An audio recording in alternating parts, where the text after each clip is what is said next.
tarde, queridos companheiros, possamos aí ter uma tarde proveitosa. Hoje nós vamos falar sobre a Gênese, o capítulo 4, o papel da ciência na Gênese.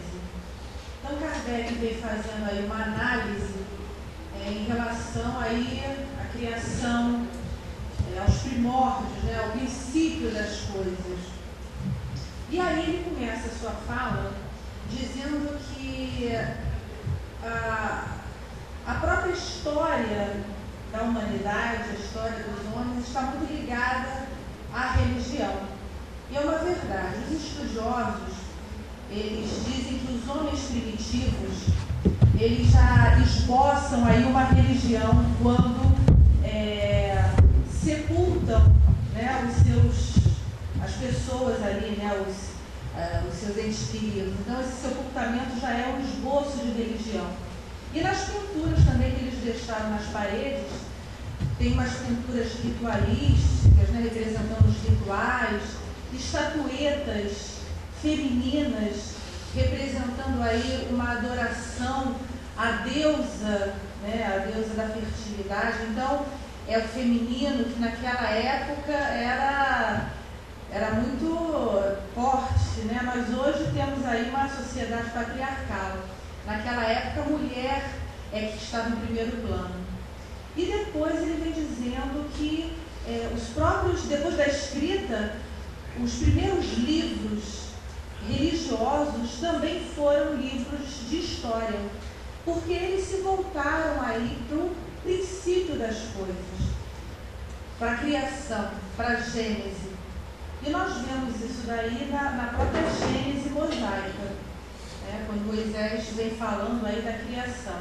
É claro, e Kardec também faz, no capítulo 12 da própria Gênese, ele também faz uma análise sobre a Gênese mosaica. E vem dizendo que quando Moisés fala sobre a criação em 6 dias, ele realmente pensava que tudo tivesse sido formado em 6 dias. Era uma concepção errada e tudo, mas para aquela época, e Kardec salienta isso, a importância de se estudar, porque a gente começa a perceber a própria evolução do homem, a própria evolução do pensamento do homem. Então essa é a importância, e não se renegar as coisas, porque essa é a importância de você estudar o pensamento daquela época.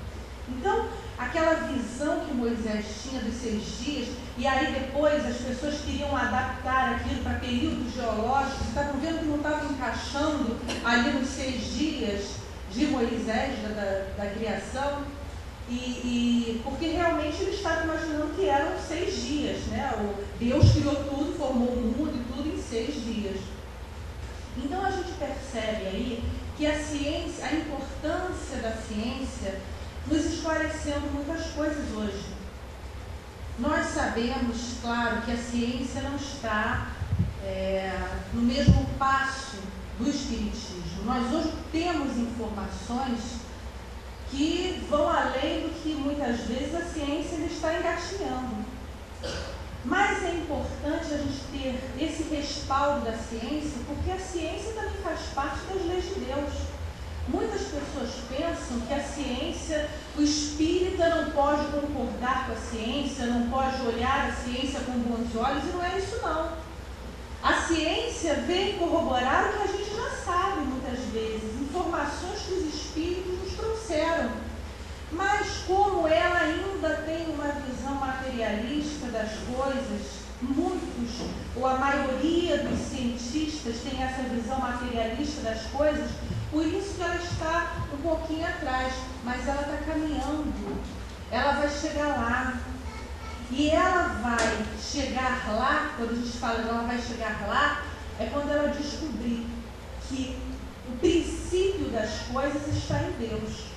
E que além da matéria tem o espírito. Aí sim vai ser o grande boom da ciência, vai ser a grande importância da ciência. Mas nós vamos ver no nosso estudo que a ciência está falando de coisas que nós já ouvimos, que os espíritos já nos trouxeram essas informações. E a ciência agora vem nos falar muitas coisas. Então é importante a gente ter esse olhar de empatia com a ciência e não acharmos, não, é ciência materialista, o espiritismo não quer nada disso, não. Vamos perceber no nosso estudo que a ciência está ali. Ela está caminhando também, porque a ciência é formada de homens. E esses homens vão descobrir um outro mundo. Eles estão ainda com o seu conhecimento embotado, mas vai chegar uma hora que eles vão, como é a lei de Deus, o desenvolvimento e a evolução, esses homens também vão crescer. Então, Kardec faz esse estudo sobre o princípio das coisas, sobre a criação, sobre a gênese. E a gente vê que isso não é coisa do espiritismo, esses questionamentos não são coisas do espiritismo. O homem sempre questionou.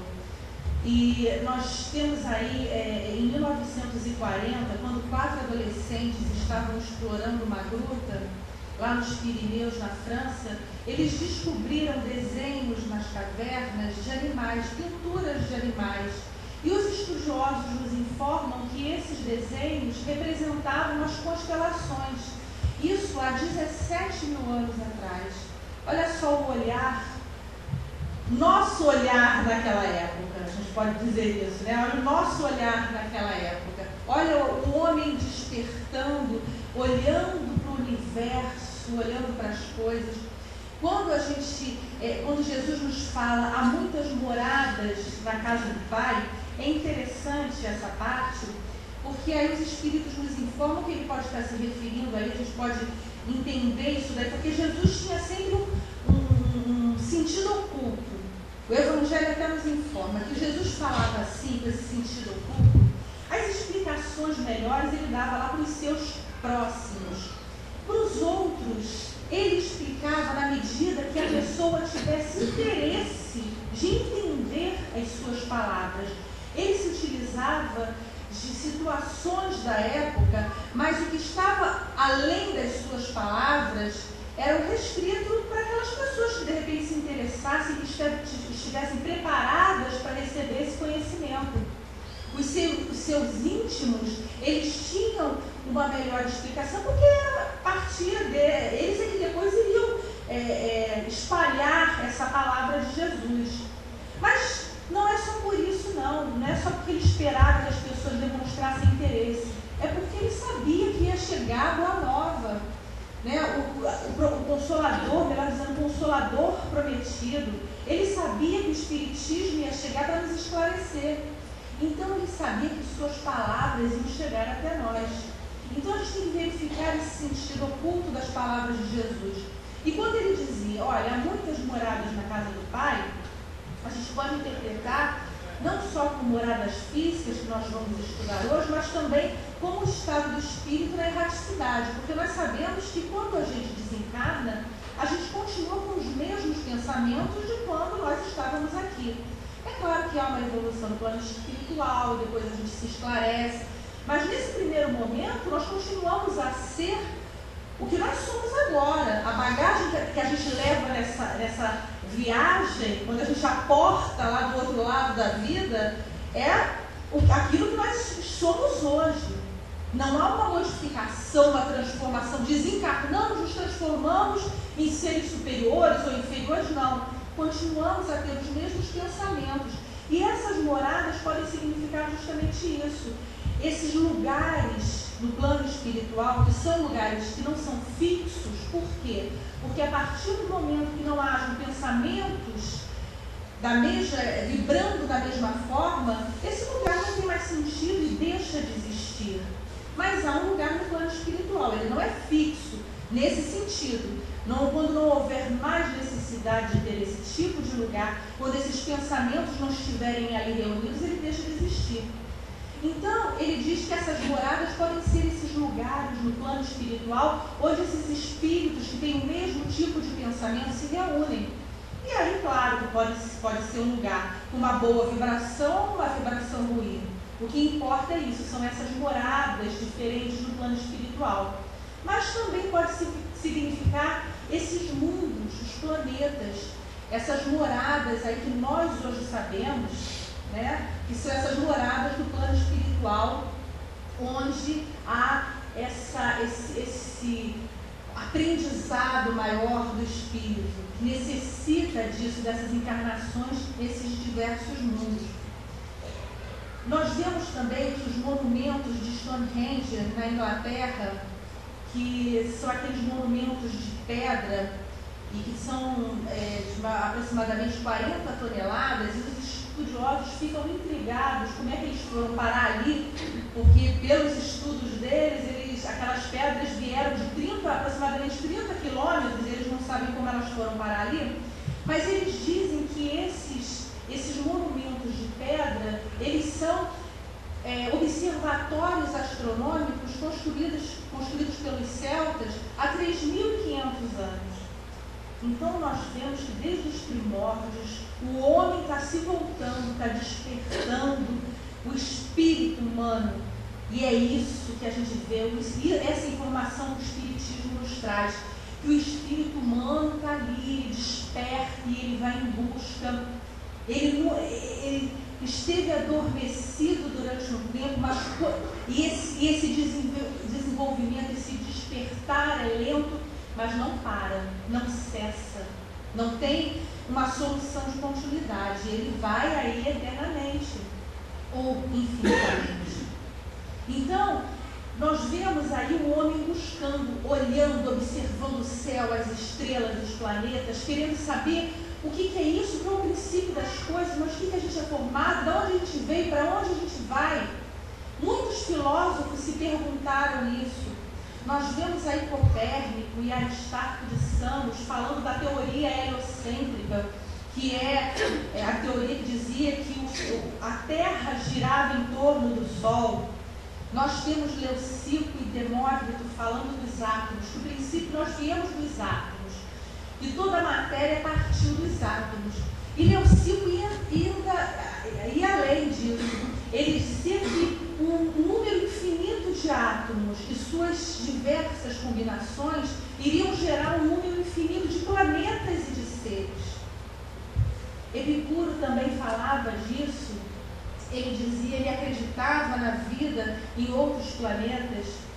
E isso é interessante porque naquela época o pensamento da igreja dominava. Nós vemos no livro A Caminho da Luz, Emmanuel nos trazendo essa informação.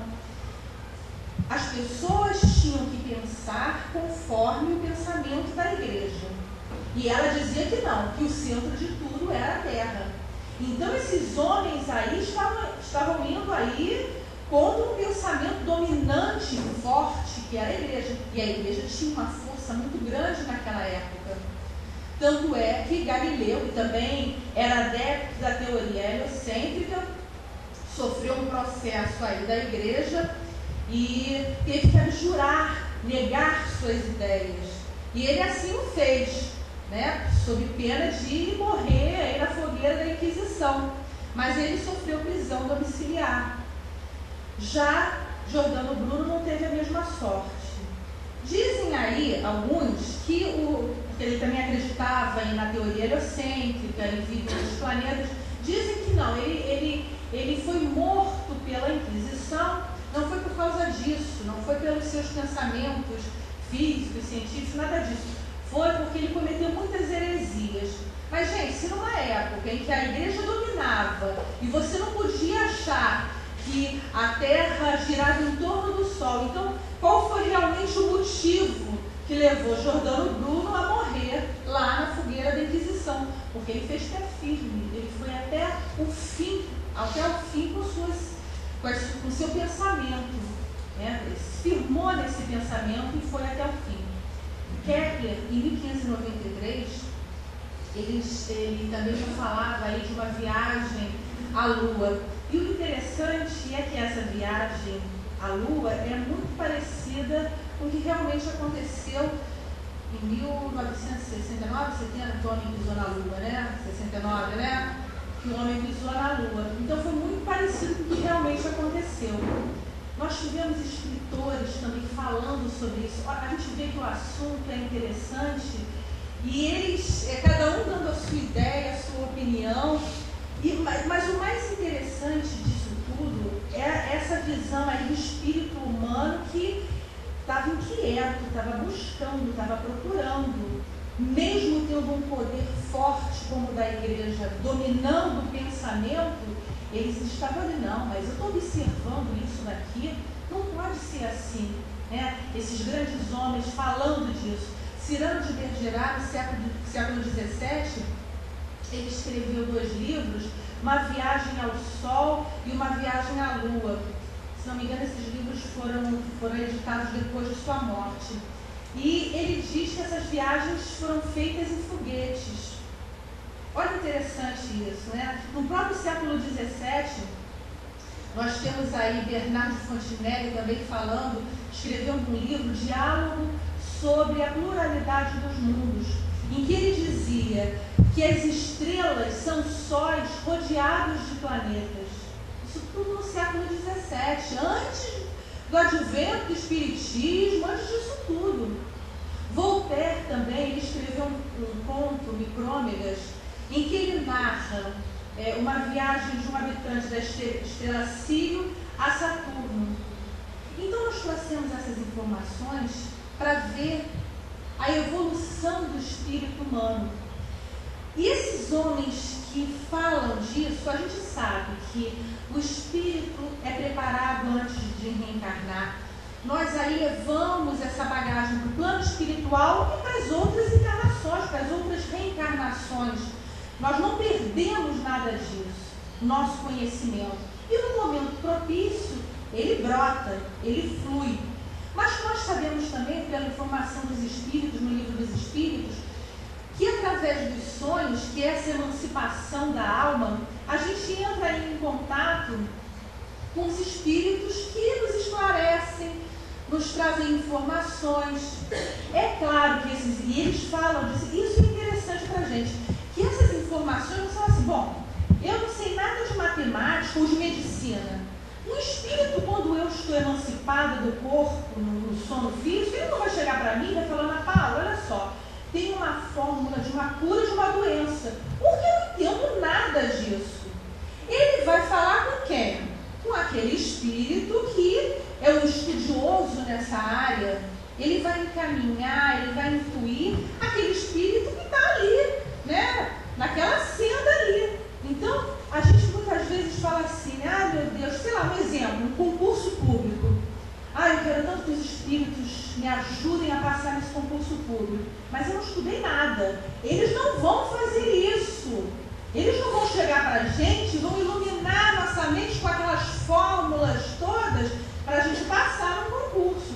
Se a gente não se esforçar, se nós não nos esforçarmos, eles não vão nos ajudar. A gente precisa fazer a nossa parte. Eu li um artigo de uma revista espírita, médico espírita, se não me engano, do Mato Grosso do Sul, não tenho certeza. E ele vem falando justamente desses homens de ciência, físicos, pessoas conhecidas que tiveram grandes revelações através do sonho. Muitas vezes eles estavam ali enterrados no momento, mas eu não estou entendendo isso daqui, um resultado de uma fórmula e tal. E dizem que alguns deles, quando acordam, a coisa brota na mente. E aí eles imediatamente anotam e veem, puxa, mas o resultado daquilo que eu vinha buscando, e não era buscando assim de uma semana atrás, não. Muitas vezes era buscando assim de anos. Pesquisadores que estavam anos naquilo dali, a coisa não fluía. Por quê? Porque chegou um momento, aquele espírito estava amadurecido, as pessoas que estavam ali estavam amadurecidas para receberem esse tipo de informação. E esses espíritos, quando desprendidos do corpo físico através do sono, claro, se é que esse espírito quer entrar em contato, porque a gente sabe também que quando a gente dorme tem muito espírito que fica ali pertinho do corpo, sobe um bocadinho, mas fica ali, não quer viajar, não quer encontrar, né? Quer dizer, você corre o risco aí de encontrar com o obsessor, porque você vai onde o pensamento te levar. Mas você pode também encontrar esses grandes espíritos, não só esses homens de ciência, mas para as coisas do nosso dia a dia, as nossas preocupações, quando a gente está passando por momentos de aflição, os nossos entes queridos, muitas vezes têm a permissão, não é sempre, a gente sabe disso, têm a permissão de virem ao nosso encontro, ao nosso anjo guardião, para nos informar certas coisas. Olha, vai por esse caminho, vai por aquele. Mas é claro que quando a gente acorda, muitas vezes essa informação se perde, né? Porque a gente está ali, as informações estão sendo passadas para o nosso espírito. E quando a gente volta para o corpo físico, quando a gente acorda, a gente tem que passar essas informações para o cérebro físico que estava lá deitado. Então, muitas vezes, e as preocupações do dia a dia e tudo mais, às vezes ficam meio atrapalhada essa informação aí que os espíritos nos trazem. Mas o importante é saber que a gente nunca está sozinho. E se realmente a gente precisar, e se for melhor para a gente, eles vêm através dos sonhos. Às vezes as pessoas falam assim, mas eu queria tanto sonhar com meu pai que desencarnou, minha mãe que desencarnou, meu filho, eu não sonho, eu não tenho contato, eu não tenho... Não, você não lembra. Isso não quer dizer que você não tenha tido esse contato com essas pessoas. É diferente. Então a gente pode, com a doutrina espírita, a gente pode até aí perceber aí talvez, né, um momento aí de sono, esses espíritos que estavam nessa busca, e era uma informação importante para aquelas pessoas, a humanidade daquela época, receberem essa informação, e aí eles vinham já plantando a sementinha no coração dessas pessoas. Mas a coisa ficou muito melhor com o telescópio Hubble, né? Porque aí a visão do universo foi uma coisa maravilhosa.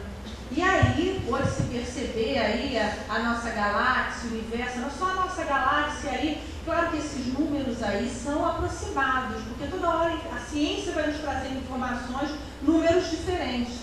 Mas eles dizem que só na nossa galáxia são 500 bilhões de estrelas. Planetas iguais ao nosso são 100 bilhões de planetas iguais aos nossos. No universo teriam aí 10 sextilhões de estrelas. São números absurdos que a gente não consegue, né, perceber esse número grandioso. Mas são informações trazidas da ciência. E nós espíritas já sabemos disso, dessa grandiosidade do universo. É interessante, tem uma teoria da panspermia.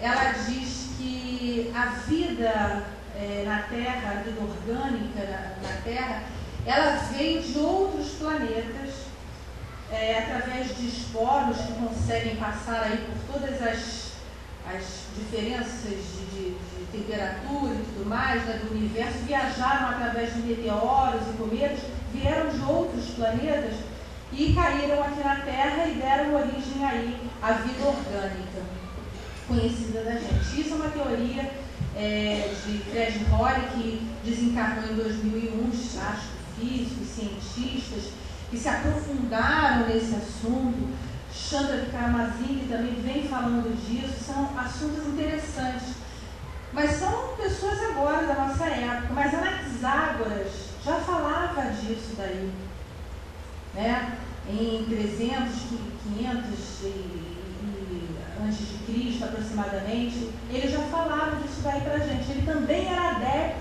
dessa teoria da panspermia. Outro dia, eu e meu marido, a gente estava vendo um filme na televisão, eu não me lembro qual era o nome do filme, não sei se era Viagem a Marte, tinha alguma coisa a ver com Marte.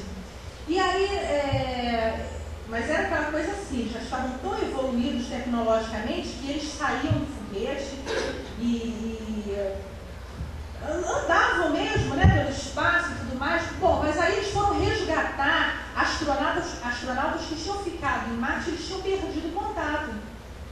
Não sabiam se estava vivo ou não, mas foram lá, vivos ou não, mas foram lá resgatar esses outros astronautas que estavam em Marte. Bom, resumindo, eles chegaram lá em Marte, tinha uma esfinge, tinha um rosto lá, em pedra, talhado em pedra enorme, uma coisa lá em Marte, e só tinha sobrado um dos astronautas, só tinha sobrado um. E eles conseguiram entrar dentro desse rosto, e no final da história, eu não sei se vocês vão ver o filme, mas eu já vou contar logo o final da história. E aí dentro desse rosto tinha um ser que era de Marte, e ele mostrava através de painéis lá que a vida na Terra tinha vindo de Marte, e ele mostra o DNA, a molécula de DNA. Aí até o meu marido falou assim, poxa, o filme estava indo muito bem, agora Descambou aí com um absurdo. Eu falei, não, mas tem uma teoria que fala disso. Aí que eu falei, puxa, eu nunca tinha visto esse filme, interessante isso. Quer dizer, esse filme se baseou justamente nessa teoria da panspermia, que a vida na Terra veio de outros planetas. Na pergunta 45 de O Livro dos Espíritos, olha só a pergunta que Kardec faz. Onde estavam os elementos orgânicos antes da formação da Terra? Olha a resposta dos Espíritos. Achavam-se, por assim dizer, em estado de fluido o espaço, no meio dos espíritos, ou em outros planetas, à espera da criação da Terra, para começar em existência nova em novo globo. Eu não estou querendo dizer aqui que essa teoria é certa. Vamos dizer, não, a Ana Paula falou que é isso, a vida na Terra veio de outros planetas. Não é nada disso. Mas nós espíritas temos obrigação de pensar, questionar e cada um de nós tirar a sua conclusão. Isso nós temos que fazer. Espiritismo é isso, é estudo. A gente vai, estuda e cada um vai tirar a sua conclusão. Nós trouxemos isso daqui como informação para a gente chegar em casa e pesquisar isso daqui. Olha só uma informação da ciência, mas o que diz isso daqui? E cada um vai tirar a sua própria conclusão.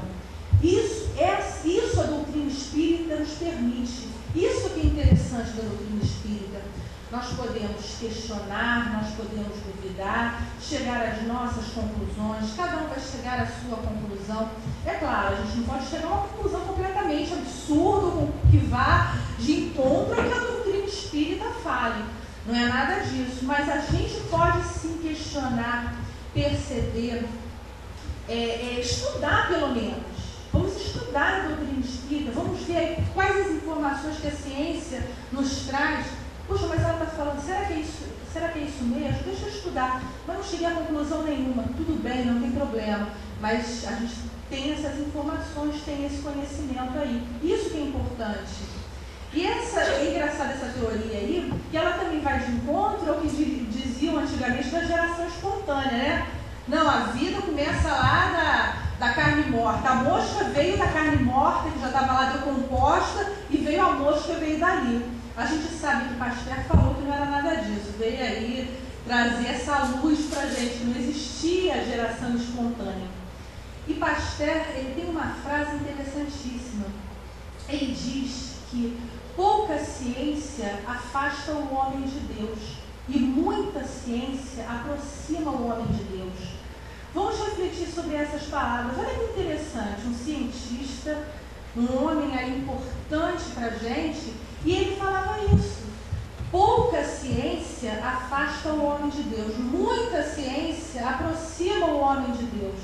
Não tenhamos medo da ciência. A ciência não afasta o homem de Deus, aproxima. Nós espíritas sabemos disso, dessas informações. A ciência está caminhando para isso. Ciência é lei de Deus.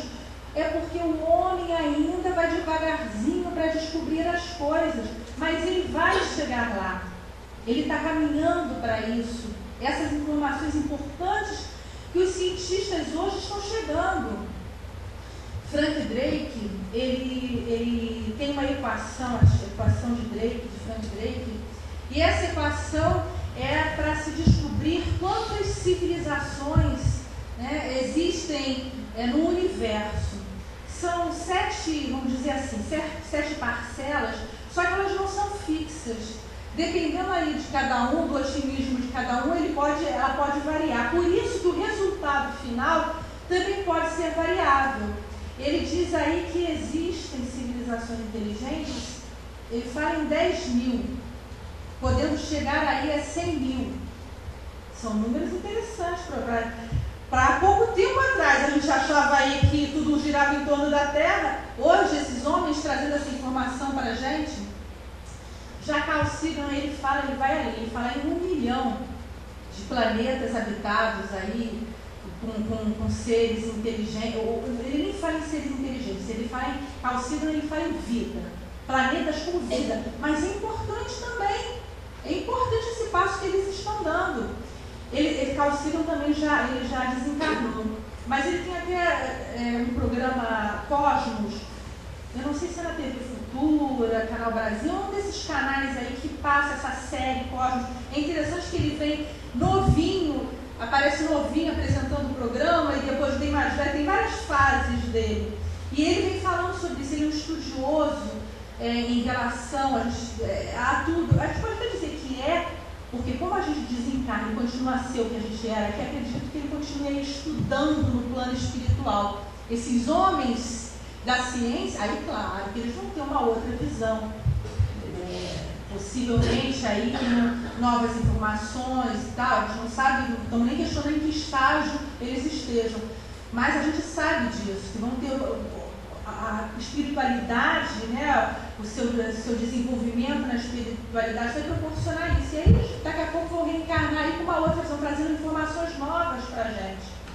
Duncan Ford, que é um astrofísico escocês, ele também fala aí dessas civilizações. Ele fala aí em 40 mil civilizações inteligentes no universo. São números importantes para a gente. No momento em que a gente está aí estudando aí uma parte, aí um meteorito, aí uma parte de Marte que caiu aqui na Terra, que tem de 7 a 8 mil anos, e aí os cientistas estudam para ver se encontram vida fossilizada ali. Eles agora descobriram que tem água em Marte em forma de gelo, né? Só que Maria João de Deus, a mãe de Chico Xavier, no livro Cartas de uma Morta, ela já vem falando que ela foi levada aí a Marte e ela vem trazendo informações para a gente de como é que é Marte. E eles são avançados, muito avançados tecnologicamente. Existe mar em Marte, existe tudo isso. Aí vocês vão perguntar, puxa, mas então a sonda teve lá e não viu nada disso, como é que pode? Bom, cada um, como eu disse, são informações que nós vamos equiparando, estudando. Nós acreditamos que realmente ela tenha visto isso tudo. E como é que a sonda não viu? A nossa explicação seria, bom, nós sabemos que tudo é vibração no universo. Na própria espiritualidade, os espíritos desencarnados não veem uns aos outros. Depende da faixa vibratória que eles estejam. Será que essa civilização que está lá em Marte, essa humanidade, esses homens que estão, se a gente pode falar assim, essa humanidade de Marte, né? Não existe isso tudo fisicamente, mas esse físico ele é tão sutil que a gente não perceba e essa sonda não perceba. Será? É para a gente pensar nisso daí. A gente não possa captar essa frequência vibratória desses seres lá de Marte, que tem um corpo físico, que tem tudo isso, que tem mar, mas como está em outra faixa vibratória, a gente não consiga perceber nem captar isso? Talvez, para a gente pensar nisso daí. Ou talvez a gente não tenha ainda, não seja possível a gente perceber isso, não é o momento, a gente não esteja amadurecido para perceber isso, por mais que a gente busque, não é o momento da resposta. E aí a nossa visão pode ir o que for para lá. O aparelho mais avançado tecnologicamente não vai perceber isso daí. Os espíritos se encarregam disso. As leis de Deus são sábias, tudo acontece no momento próprio, tudo tem o seu motivo. Existe um projeto Fênix, eles emitem ondas de rádio aí para o universo para ver se eles recebem resposta aí. Bom, eles dizem aí que, acho que é 50 anos que eles estão mandando, mas dizem que demora aí uns 200 anos. Mas é importante isso, eles estão mandando aí. Aí estavam mandando na frequência de 1000 a 3000 MHz. Agora eles descobriram que a frequência ideal para entrar em contato com esses seres de outros planetas é em 1400 MHz. Olha que interessante essas informações aí. Tantos planetas sendo descobertos. Gliese 581, se não me engano é esse o número, porque são os planetas descobertos, eles vão colocando umas numerações, melhor dizendo, é um Sol. Existem planetas orbitando esse outro Sol aí, e com a possibilidade, eles estão estudando, eles dizem que são 6 planetas, mas eles ainda estão em dúvida. Dizem que 2 são os mais propícios a poder abrigar vida, mas dizem que um talvez eles estejam, um seja um reflexo do outro, então eles não sabem se existem esses dois mesmo, mas pelo menos um existe, que tem uma temperatura adequada, uma atmosfera adequada para abrigar a vida. Tem um outro, GJ667, e eles vão dando esses números para esses planetas descobertos. Esse GJ é uma outra estrela, melhor dizendo, é uma estrela, a estrela anã vermelha, e são 3 estrelas na verdade, é uma estrela anã vermelha e 2 anãs laranja. E elas também têm planetas orbitando. E dizem também que pelo menos um planeta desses também tem essa possibilidade de abrigar vida, aí tem uma temperatura boa, tem a possibilidade de ter água. Então, olha aí, olha onde nós chegamos. Nós começamos lá, olhando o universo, pintando animais na caverna, e hoje trazemos essas informações. E o que o Espiritismo fala para a gente? Vamos aí trazer todas essas informações da ciência para o Espiritismo. O Espiritismo nos fala que existem vários mundos, em graus, existem os mundos inferiores, onde o mal impera, os intermediários, onde está o bem e o mal, e os superiores, onde há apenas o bem. E depois no Evangelho, as informações trazidas, né, é aquela forma didática para a gente poder entender melhor. Existem os planetas primitivos, onde há as primeiras encarnações, os planetas de prova e expiação, que é o nosso ainda, passando aí um planeta de regeneração, onde há ainda muito mal, muito orgulho, muito vício. Todos esses vícios humanos ainda estão muito à flor da pele. Ainda existem raças semi-civilizadas, espíritos que não se adequaram a planetas superiores, eles voltam aqui para planetas de provas e expiações, para uma nova etapa. E a gente tem o exemplo aí dos capelinos, né, que vieram de outros planetas. Eles não perderam todo aquele arsenal de conhecimento, tanto é que eles vieram para levantar essa humanidade aqui. Então eles não perderam isso, mas eles voltam aí numa situação meio degradante, na visão até deles, no livro A Caminho da Luz fala nisso, porque eles estavam ali no planeta com tudo, uma tecnologia e tudo mais, e aí voltam aqui para encarnarem aí em corpos ainda, né, peludos do homem primitivo, mas não perderam todo aquele arsenal, sua bagagem espiritual, sua bagagem de conhecimento, isso eles não perderam. Por isso que a gente diz que o espírito não retrograda, porque eles não perdem isso. E aí então a gente pode pensar nisso, né, nesses espíritos capelinos.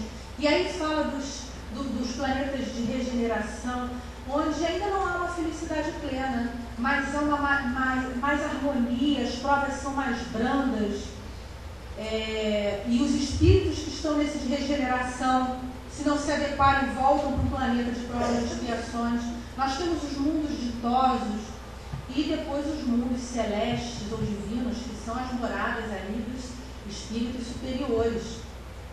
E aí esses mundos superiores é tudo que a gente quer. A gente queria agora desencarnar e rapidinho poder encarnar num mundo superior, porque lá é tudo melhor. A gente vai chegar lá, mas não é assim tão rápido ainda. Agora a gente está passando para um planeta de regeneração. A transição planetária é isso. Saiu, acho que uma nota na internet dos credores avisando para os seus devedores que o mundo não vai acabar em 2012. Então, por favor, paguem suas dívidas. Então, para aqueles que acham que o mundo vai acabar em 2012, não vai. Porque dizem que em 2012 vai acabar tudo. A americana que gosta muito de fazer esses filmes, o final de tudo. Tem até o 2012 aí, não é? Acabou tudo, mas sobrou alguns americanos, mas sobraram lá, né? Então a gente vê isso daí. Então essa transformação é essa, não é o mundo que vai acabar.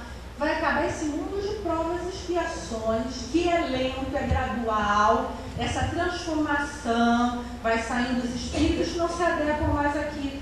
Entram os outros espíritos que estão mais em harmonia com esse planeta encarnam, só renascem, né? Essas crianças que vão renascer agora são espíritos já preparados para um planeta de regeneração.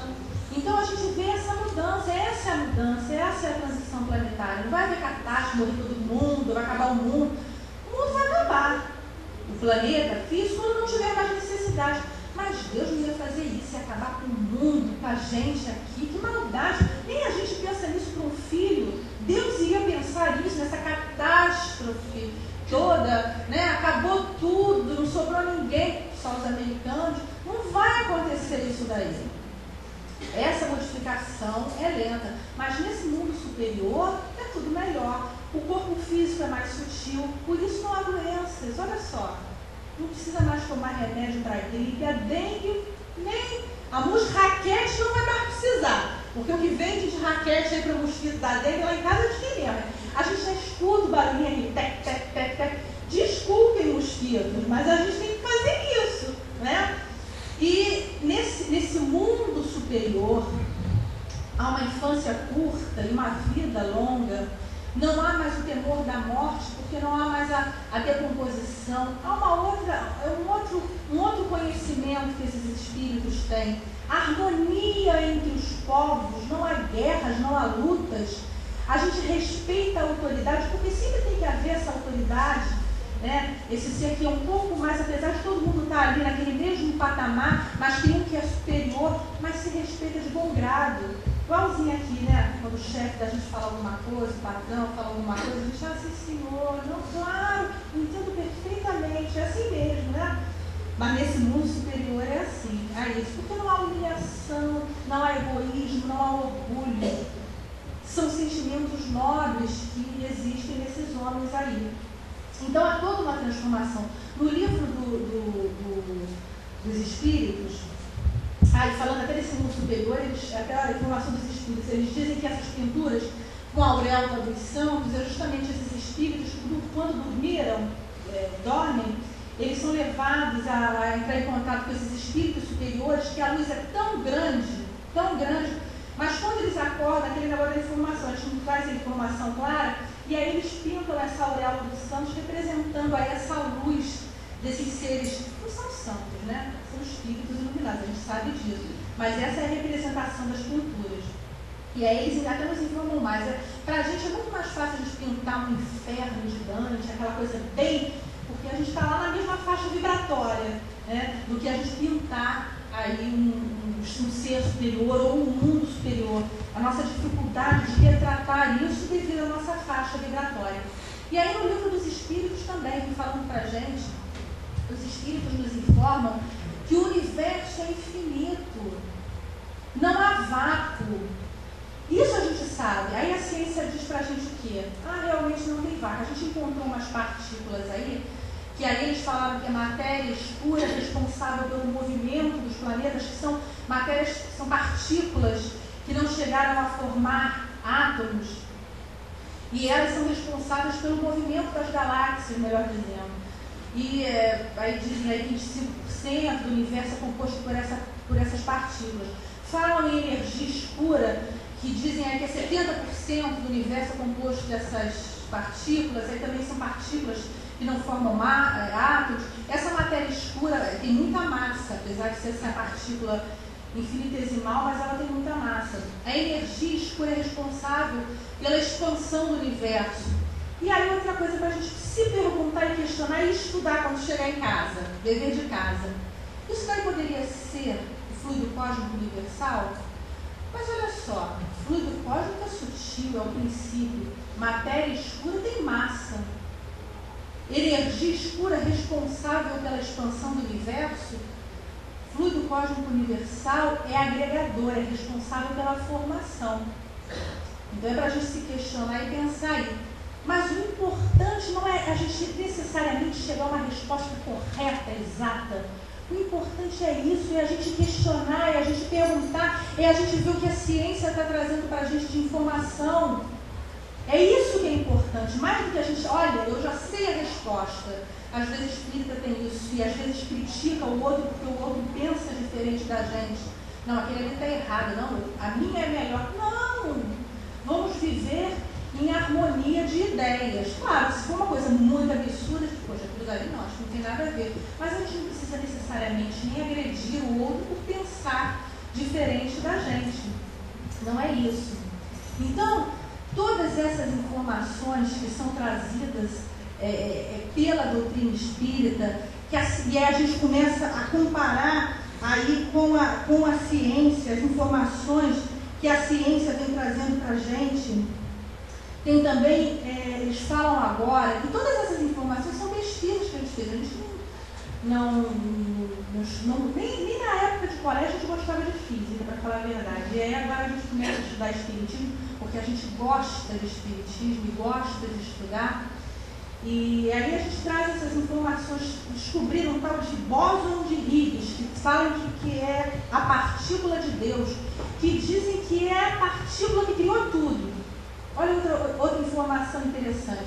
É bom a gente ficar atento a isso, essas informações que a ciência nos traz, porque a gente fica assim, já sabia disso, o espiritismo já falou isso pra gente, né? Eles só estão falando isso daí, botando termos naquilo que a doutrina espírita já fala, que é o princípio cósmico fluido, cósmico universal, ou melhor dizendo, energia cósmica universal. Eles já estão falando aí, mas a gente já sabia disso.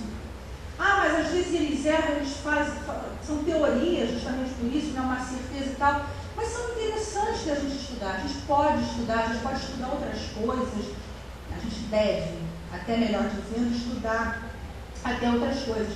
Falam aí que todos os planetas, os espíritos nos falam que todos os planetas são habitados e que a forma humana é comum a todos os planetas. Então, o filme que vem trazendo aquele alienígena com 3 cabeças, com não sei o quê, ou então os filmes que vem dizendo que um planeta é habitado só por robô, isso é ficção, não existe. A forma é sempre humana. Claro que o corpo físico vai ser adequado à atmosfera, a tudo que tem lá naquele planeta, isso é evidente. A gente não respira na água, a gente não é peixe, não é? Então, cada forma vai ser adequada àquele planeta. Mas a forma é sempre humana. Então, isso é importante para a gente fazer. Sabe, no Consolador, na pergunta 74, me falando também, Emmanuel vem dizendo assim, olha só, e das viagens intergalácticas. Gente, a gente está fazendo guerra com o outro por pouca coisa. Como é que a gente vai ter condições de entrar em contato com outras civilizações de outros planetas? A gente não tem capacidade para isso. Um povo ainda cheio de ódio, né? Uma humanidade cheia de ódio, de raiva, querendo dominar tudo, que a gente queria dominar o outro povo. Agora estou falando de novo em Guerra das Malvinas. E quer dizer, puxa vida, um povo assim, você acha que a gente vai entrar em contato com outras civilizações? A gente vai se achar o melhor dos melhores, não vai admitir que nenhum outro planeta tem uma vida inferior à nossa.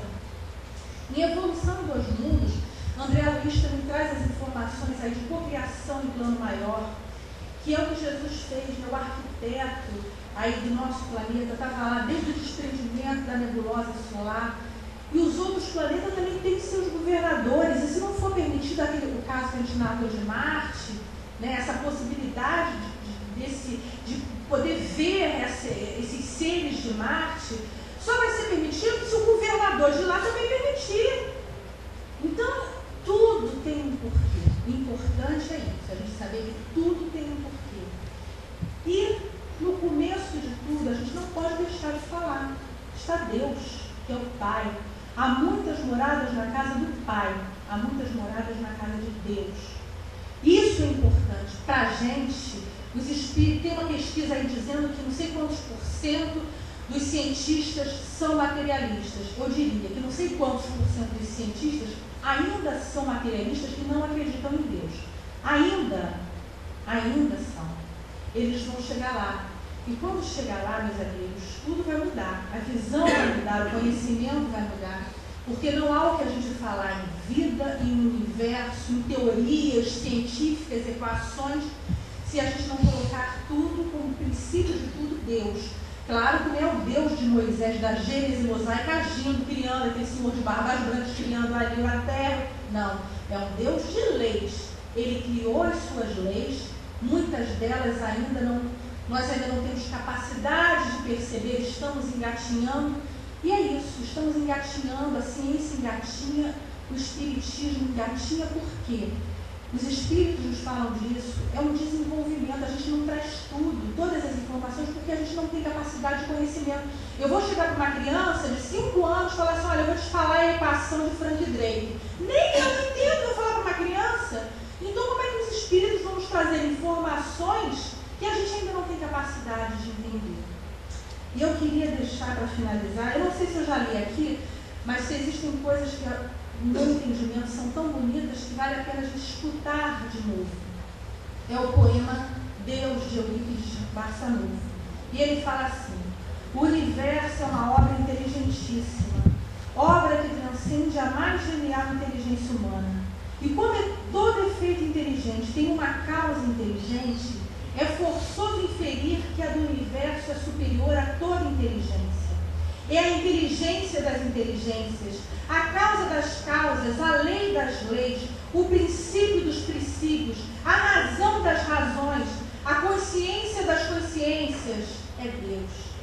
Deus, nome 1000 vezes santo, que Isaac Newton jamais pronunciava sem descobrir-se. É Deus. Deus que vos revelais pela natureza, vossa filha e nossa mãe. Reconheço-vos eu, Senhor, na poesia da criação, na criança que sorri, no ancião que tropeça, no mendigo que implora, na mão que assiste, na mãe que vela, no pai que instrui, no apóstolo que evangeliza. Deus, reconheço-vos eu, Senhor, no amor da esposa, no afeto do filho, na estima da irmã, na justiça do justo, na misericórdia do indulgente, na fé do pio, na esperança dos povos, na caridade dos bons, na inteireza dos íntegros. Deus, reconheço-vos eu, Senhor, no êxito vasto, na eloquência do orador, na inspiração do artista, na santidade do moralista, na sabedoria do filósofo, nos fogos do gênio. Deus, reconheço-vos eu, Senhor, na flor dos vergéis, na relva dos vales, no matiz dos campos, na brisa dos prados, no perfume das campinas, no murmúrio das fontes, no romorejo das praças, na música dos bosques, na placidez dos lagos, na altivez dos montes, na amplidão dos oceanos, na majestade do firmamento. Deus, reconheço-vos eu, Senhor, nos lindos antérios, no íris multicor, nas auroras polares, no argêntio da lua, no brilho do sol, na fulgência das estrelas, no fulgor das constelações. Deus, reconheço-vos eu, Senhor, na formação das nebulosas, na origem dos mundos, nas gênesis dos sóis, no berço das humanidades, na maravilha, no esplendor, no sublime do infinito. Deus, reconheço-vos eu, Senhor, com Jesus quando ora, Pai nosso que estás nos céus, ou com os anjos quando cantam. Glória a Deus nas alturas. Muita paz.